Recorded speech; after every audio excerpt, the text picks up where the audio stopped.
Aparigraha. Aparigraha means non-covetousness, non-greed, non-acceptance of unnecessary gifts. Parigraha means to hold. Aparigraha means not to hold. Covetousness means to desire for other belongings. What is not ours, we should not covet. This is the practice of aparigraha. Learned people say that the practice of non-covetousness leads to the knowledge of the past, the present and the future. Aparigraha is a practice where one acquires an illumination of how and why one's birth comes.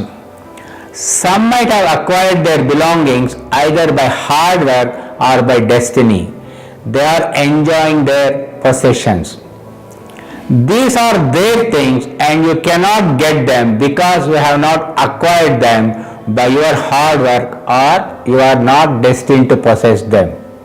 Hence, you should not desire to have them. This is aparigraha. One should practice aparigraha, the spontaneous non-acceptance of gift from others, even in the time of calamity. This should be observed with due care. Gifts take away the freedom. Loss of freedom leads to obligation. Obligation leads to bondage. Bondage causes failure to achieve the goals. Even accepting the invitation to the parties and attending to the parties which may bring obligation and bondage should be avoided.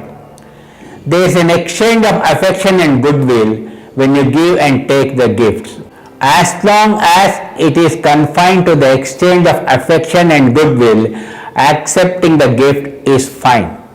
If the gift takes away your freedom or forces obligation on you, then you should not accept that gift. When you lose your freedom, you cannot do what you want to do. When you are under the obligation, you have to do those acts which are against your conscience. People give gifts because they think that giving gift is in their culture or religion. But they never think of what should they give as a gift. They even do not realize that they are burdening you by giving useless gifts. While receiving the hospitality, you should think of the future dangers and consequences that may bring to you. These are some of the guidance to practice aparigraha.